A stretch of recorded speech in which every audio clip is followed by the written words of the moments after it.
Yes, alamin natin sa report ni RH12 Milky Rigunan. Manang Milky.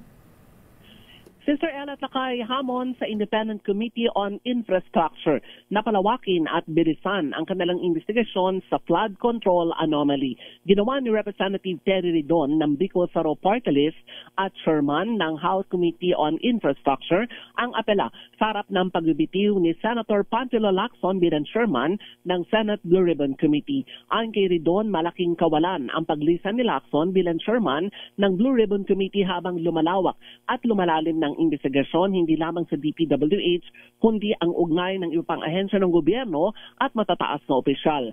Sabi ni Ridon sa investigasyon ng komite sa ilalim ng liderato ni Lacson, pinatatag nito ang mga naunang naibulgar na mga testimonya na nailahad sa House Infracom. Kabilang na dito ang initial confessions sa House Infracom ni Bryce Hernandez at JP Mendoza na nagbukas para matukoy ang mga sangkot na contractors, DPWH officials hanggang mabanggit na ang umano'y executive branch.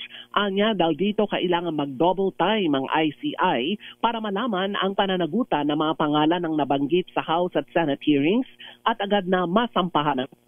Naniniwala si Ridon na kahit magbitiw o nagbitiw bilang chairman ng Senate Blue Ribbon Committee, dito titigil ang anti-corruption advocacy ni Senator Ping.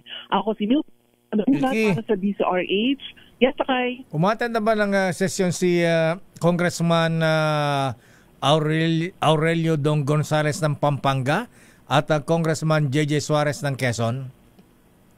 Si Congressman JJ Suarez Lakay, isa sa mga House Deputy Majority Leader. Si Congressman Dong Gonzales Lakay ay hindi na siya congressman ngayong 20th Congress. Hindi na pala siya congressman. Anak na niya Lakay.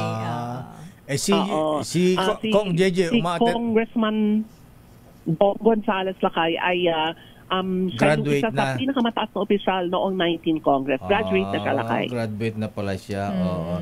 Si Kong JJ? Si Kong JJ ay House Majority Leader, kung hindi ako nagkakamali. Mataas ang posisyon niya dito sa Kamara. Pero umattend ba ng sesyon? Oo, umaattend siya, Lakay. Actually, ang mga mambabatas ngayon, tulad ng gagawin ng Senado ngayon, ay hindi muna sila nagsagawa ng mga committee hearings nito man nakalipas na linggo dahil naging priority nga yung plenary at budget deliberation para sa 2026 proposed national budget. Okay nga ron. Maraming salamat, Manang Milky. Magandang umaga na kay Sister L. Ako si Milky Rigunan nagulat para sa DCRH. Una sa Pilipinas, una sa Pilipino.